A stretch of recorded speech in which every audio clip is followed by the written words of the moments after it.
Hello students, welcome to my YouTube channel. आज हम देखेंगे common divisor and common multiple. ठीक है ना। तो आज यहाँ से स्टार्ट करेंगे इस डेफिनेशन से। तो कॉमन डिवाइजर क्या है? अगर कोई इंटीजर सी ऐसा है जो ए एंड बी दोनों इंटीजर को, मतलब सी ऐसा होगा कि C divides A and C divides B. तो मान लीजिए ए जो है इक्वल्स टू 18 एंड बी जो है दिस इज इक्वल्स टू 9। ठीक है ना। तो हम c इक्वल्स टू 3 लेंगे, तो 3 डिवाइड्स करेगा 8 10 एंड 3 डिवाइड्स 9। ठीक है ना। तो देखिए यहाँ पर तो c इक्वल्स टू 3 जो है 3 हो जाएगा इसका कॉमन डिवाइजर। ठीक है ना। तो N integer m is called common multiple. उसके बाद कॉमन मल्टीपल देख रहे हैं of a and b। a divides m and b divides m। तो दिस इम्प्लाई हम लोग मान लेते हैं यहाँ पर ए एंड बी जो है, मान लीजिए यहाँ पर 6 है एंड 9 है। ठीक है ना। तो मान लीजिए यहाँ पर 18 है, m इक्वल्स टू 18। तो 6 जो है वो डिवाइड्स करेगा 18 को, एंड यहाँ पर 9 जो है वो डिवाइड्स करेगा 18 को। ठीक है ना। तो इसका मतलब यहाँ पर 18 जो है इसका कॉमन मल्टीपल है। तो समझ में आ गया common divisor and common multiple. यहाँ से ही आ रहा है आपका जीसीडी एंड एलसीएम, जो आपने बचपन से पढ़ रखे हैं आप लोगों ने, है ना। तो definition of greatest common divisor मतलब GCD. If integer d is called greatest common divisor of two non-zero integers a and b। तो यहाँ पर ये दोनों कंडीशन को सेटिस्फाई करवाना होगा। एक कंडीशन जो है पहले ही हमने पढ़ रखे हैं कि d जो है वो डिवाइड करेगा a को एंड d जो है डिवाइड करेगा b को। जहाँ whenever c belongs to z, जहाँ पर c divides a and c divides b, then c divides d। मतलब एकदम लिस्ट जो है वो कॉमन डिवाइजर, मतलब सॉरी, ग्रेटेस्ट कॉमन डिवाइजर होगा। ठीक है ना। सबसे बड़ा कॉमन डिवाइजर हो जाएगा। ठीक है ना। तो और the unique positive GCD is denoted by a comma b. ठीक है ना। तो हम बोल देंगे कि जीसीडी ऑफ ए बी मतलब 3 GCD ऑफ, मतलब किसी को हम बोलेंगे कि जीसीडी ऑफ ए बी, तो हम इस तरीके से लिखेंगे। मतलब ए बी इस तरीके से लिखा हुआ, मतलब हम पढ़ेंगे कि जीसीडी ऑफ ए बी। ठीक है ना। आगे आ जाएगा, बहुत बार आएगा, तो ये याद रख लीजिएगा। इस तरीके से आएगा तो हम बोलेंगे कि जीसीडी ऑफ ए बी। ठीक है ना। तो उसके बाद देखिए लिस्ट कॉमन मल्टीप्लाई मल्टीपल, तो एलसीएम। तो डेफिनेशन क्या है? an integer L is called a least common multiple of a b belongs to z star if a ये जो है divides L and b divides L and whenever m belongs to z such that a divides m and b divides m then L divides m। ठीक है ना। एकदम list. ठीक है ना। तो यहाँ पर इसको हम थर्ड ब्रैकेट के थ्रू लिखेंगे एलसीएम को, और जीसीडी को लिखेंगे फर्स्ट ब्रैकेट के थ्रू। ठीक है ना। तो यहाँ पर समझा दिए हैं इन्होंने एग्जाम्पल के थ्रू कि किस तरीके से हम करते हैं। ये देखिए 3 एंड 5 का जो जीसीडी है वो 1 आ जाएगा। ठीक है ना। -8 एंड 20 का जीसीडी है दिस इज इक्वल्स टू 4 आ जाएगा। 3 एंड 5 का जो जीसीडी है, सॉरी, एलसीएम है वो 15 आ जाएगा, एंड -8 20 का एलसीएम जो है वो 40 आ जाएगा। ठीक है ना। तो इस तरीके से एग्जाम्पल के थ्रू आप लोगों को दिखा दिए हैं ताकि आप लोगों को कोई परेशानी ना हो, बाद में जाकर कोई कंफ्यूजन ना हो। ठीक है। थ्योरम 5 देख लीजिएगा। Any two non zero integer A and B have a greatest common divisor. Further A B मतलब GCD of A B M A plus N B for some M N belongs to set. ठीक है ना। तो अगर कोई non, यहाँ पर any two, कोई दोनों a and b non zero integer है, इनका ये ग्रेटेस्ट कॉमन डिवाइजर रह जाएगा। उसके बाद फर्दर आपको दिखाना है a b equals to m A plus N b, जहाँ पर m N belongs to z. तो लेट करेंगे एस एक सेट है जहाँ पर x into a plus y into b s equals to, जहाँ पर x y belongs to z, and इस तरीके से एलिमेंट जो है इसके अंदर है। तो यहाँ पर a का स्क्वायर प्लस b का स्क्वायर एक ग्रेटर देन 0 है। मतलब कोई भी आप लोग मान लीजिएगा, कोई भी इंटीजर है या फिर बिलोंग्स टू जेड है, सेट ऑफ ऑल इंटीजर है ना, तो वहां पर क्या हो जाएगा आपका कोई भी इंटीजर का मान लीजिए नेगेटिव है, ठीक है ना, तो नेगेटिव का भी स्क्वायर पॉजिटिव हो जाएगा, पॉजिटिव का तो पॉजिटिव हो ही जाएगा, है ना, तो दोनों का प्लस करेंगे तो हमेशा ही पॉजिटिव आ जाएगा। तो इसीलिए ए का स्क्वायर प्लस बी का स्क्वायर ये बिलोंग्स टू एस, ठीक है ना, क्योंकि यहाँ पर x a plus y B ये ग्रेटर आपको जीरो दिखाना होगा, मतलब जीरो से बड़ा है, तो इसका मतलब क्या है, एस नॉट इक्वल्स टू 5, ठीक है ना। तो ए का स्क्वायर प्लस बी का square non zero and positive element होगा, जो एस के एलिमेंट का डेफिनेशन है उसको सेटिस्फाई कर रहा है। इसका मतलब हम बोल सकते हैं कि एस में एक एलिमेंट तो ऐसा होगा ही जहां पर, तो इसलिए हम बोल सकते हैं एस नॉट इक्वल्स टू 5, ठीक है ना, मतलब एस नॉन एम्प्टी सेट नहीं है, यहाँ पर एक एलिमेंट है, सॉरी एस एम्प्टी सेट नहीं है, क्या मैं बोल रही हूँ, एस जो है ये एम्प्टी सेट है, एस एम्प्टी सेट नहीं है, एस जो है वो एक नॉन एम्प्टी सेट है, ठीक है ना।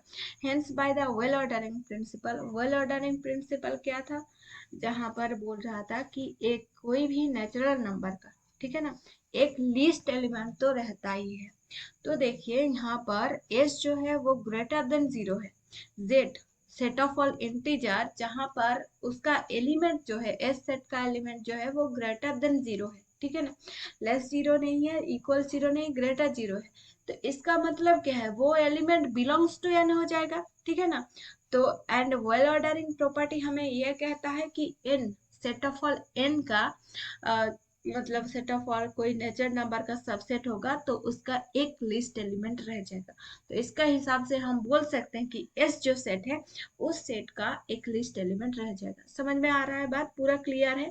एस सेट को हम क्यों nature number set of all nature number से जुड़ रहे हैं, क्योंकि यहाँ पर बोल रहे हैं कि इसका जो एलिमेंट है वो ग्रेटर देन जीरो है, ठीक है ना, जीरो से ग्रेटर है, जो इक्वल्स टू एन सेट है, ठीक है ना, जो जिसका हम एन सेट का डेफिनेशन के साथ हम इसका जो डेफिनेशन है उसको जोड़ सकते हैं।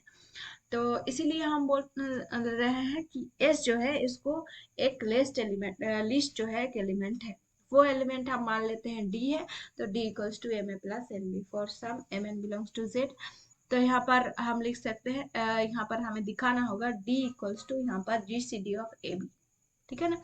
तो ये हमें दिखाने के लिए हम, सॉरी, ये हमें दिखाने के लिए हमें क्या करना होगा, पहले हमें क्या करना, एज एज क्या करना होगा, d belongs to s and d greater than zero, ये तो हमने पहले ही यहाँ पर देख लिया था, डी जो है वो इस डी ऑफ ए बी, ये हमें दिखाना होगा, डी इसका लीस्ट एलिमेंट है, और एस जो है एस का सभी एलिमेंट क्या है, ग्रेटर देन जीरो है, तो इसीलिए हम बोल सकते हैं कि डी जो है वो ग्रेटर देन जीरो है।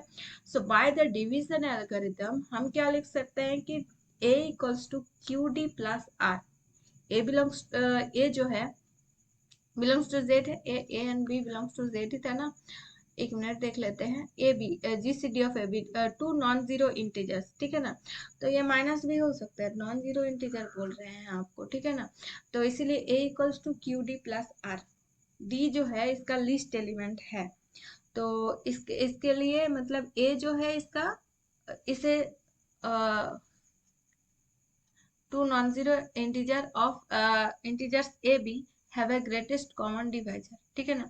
तो s जो है इस तरीके से x से plus y b and x y belongs to z, तो इसका मतलब a जो है a का स्क्वायर प्लस b का square which is belongs to s, ठीक है ना, तो a का स्क्वायर बिलोंग्स टू s हो जाएगा, क्योंकि किसी भी स्क्वायर जो है वो तो ग्रेटर देन जीरो ही होता है, ए इक्वल्स टू अगर जीरो हो जाए उसकी बात अलग है। तो ए मान लीजिए एक आपका एलिमेंट है जो उससे बड़ा है, मतलब एस सेट में है, तो डी जो है उसका लिस्ट एलिमेंट है, ठीक है ना, यानी Q D plus R, Q D plus R हम लिख सकते हैं, this is equals to A for some Q and R belongs to Z, जहाँ पर जीरो लेस और equals to R less than D, thus R equals to क्या लिख सकते हैं, A minus Q D, this is equals to A minus Q D, हम क्या जानते हैं, एम ए प्लस एन बी, ठीक है ना, तो दिस इज इक्वल्स टू, यहाँ से हम ए एंड बी को कॉमन लेते हैं, मतलब यहाँ पर x a plus y b इस तरीके से आ गया। Now if r not equals to zero, यहाँ पर अगर हम r not equals to zero मान लेते हैं, देन वन, ये जो यहाँ पर दिया हुआ है इक्वेशन, ये शोज दैट आर जो है वो belongs to S, which is contradicts with minimality of D in S, thus R equals to 0। तो इसका मतलब जो है वो आर इक्वल्स टू 0 है। ठीक है ना, समझ में आ गया? यहाँ तक क्लियर है? दैट इज, तो आर इक्वल्स टू 0 इसका मतलब क्या है? उसका जो है रिमाइंडर 0। इसका मतलब जो है ए जो है डिवाइड्स डी। ठीक है ना, मतलब A divided by D, D divide से। ठीक है ना, तो डी एलिमेंट छोटा है ना, तो इसलिए डी डिवाइड से।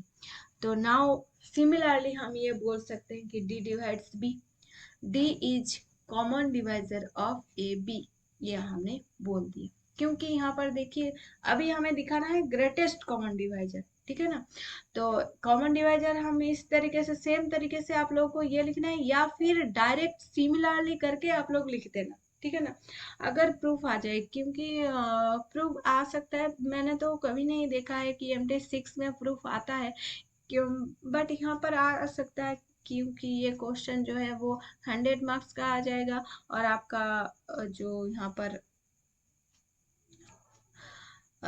MT6 है वो तो आपका 50 मार्क्स का है, 100 मार्क्स का ही क्वेश्चन आता है ना।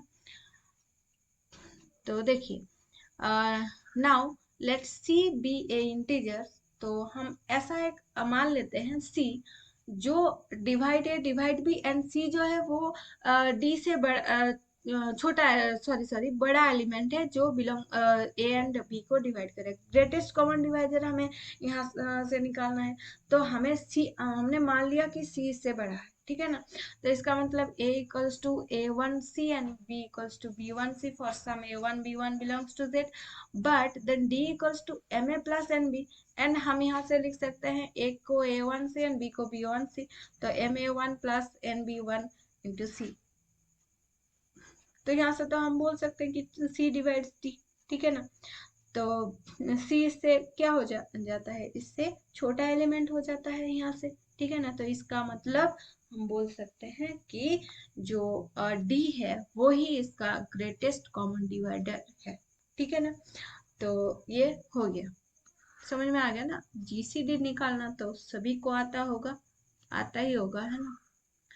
तो डेफिनेशन जो है इसका को प्राइम का, को प्राइम या फिर रिलेटिवली प्राइम, तो इस ये क्या है, जिसका जीसीडी इक्वल्स टू 1 हो जाएगा उसे हम क्या कहेंगे, को प्राइम। ठीक है ना, तो डेफिनेशन क्या है, if two non-zero integers a and b are such that gcd of ab equals to 1, then they are called relatively prime or co-prime to each other।